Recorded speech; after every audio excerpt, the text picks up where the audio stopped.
एक देश एक चुनाव पर बड़ी जानकारी सामने आ रही है। सरकार गिरी तो बचे कार्यकाल के लिए चुनाव होगा। अगर 1 साल बाकी तो नई सरकार 1 साल तक होगी।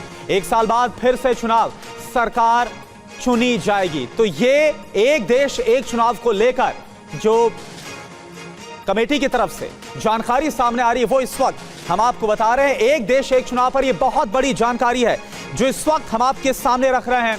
सरकार अगर गिरी तो बचे कार्यकाल के लिए चुनाव होगा। अगर 1 साल बाकी रह गया है तो नई सरकार 1 साल तक होगी और 1 साल बाद फिर से चुनाव किया जाएगा, सरकार को चुना जाएगा।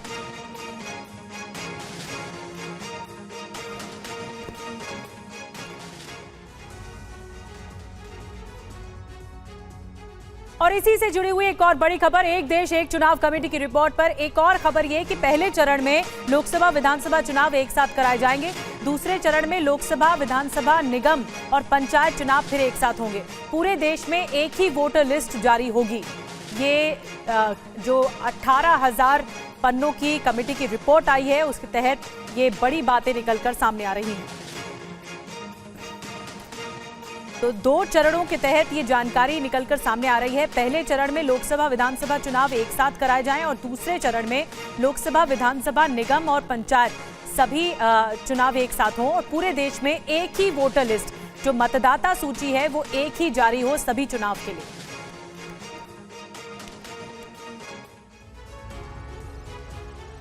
जी हाँ, तो एक देश एक चुनाव के लिए जो कोविन कमेटी बनाई गई थी उसने अपनी सिफारिशें राष्ट्रपति को सौंप दी हैं। राष्ट्रपति को जो रिपोर्ट भेजी गई है उसके मुताबिक कोविन कमेटी की सिफारिश क्या है ये आप जान लीजिए। लोकसभा और विधानसभा चुनाव एक साथ कराए जाएं, ये कहा गया है। लोकसभा चुनाव के 100 दिन के भीतर निकाय चुनाव हो। कोई विधानसभा बीच में भंग हो तो बचे कार्यकाल के लिए चुनाव कराए जाएं। अगर चुनाव में 1 साल का वक्त हो तब भी 1 साल के लिए चुनाव कराए जाएं।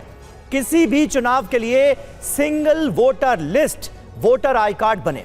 अनुच्छेद 325 में संशोधन हो ताकि सिंगल वोटर लिस्ट बनाई जा सके। इसके अलावा 47 में से 32 दलों ने वन नेशन वन इलेक्शन का समर्थन किया है। यह बड़ी जानकारी भी सामने आ गई। एक देश एक चुनाव कराने के उद्देश्य से रोड मैप तैयार करने के लिए गठित समिति ने राष्ट्रपति द्रौपदी मुर्मू को आज अपनी रिपोर्ट सौंप दी है। राष्ट्रपति को एक देश एक चुनाव पर रिपोर्ट सौंपी गई। 18,626 पेज की रिपोर्ट 8 खंडों में तैयार की गई। संविधान के अंतिम 5 अनुच्छेदों में संशोधन की सिफारिश, एक साथ चुनाव कराने पर अधिकतर राजनीतिक दल सहमत, जन प्रतिनिधित्व अधिनियम 1951 में संशोधन की सिफारिश।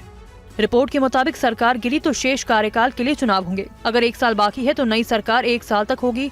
1 साल बाद फिर से चुनाव के बाद सरकार चुनी जाएगी। पूर्व राष्ट्रपति रामनाथ कोविंद की अध्यक्षता वाली समिति ने संविधान के अंतिम 5 अनुच्छेदों में संशोधन की सिफारिश की है। इनमें संसद के सदनों की अवधि से संबंधित अनुच्छेद 83, लोकसभा के विघटन से संबंधित अनुच्छेद 85, राज्य विधान मंडलों की अवधि से संबंधित अनुच्छेद 172, राज्य विधान मंडलों की विघटन से संबंधित अनुच्छेद 174, राज्यों में राष्ट्रपति शासन लगाने अनुच्छेद 356 शामिल है।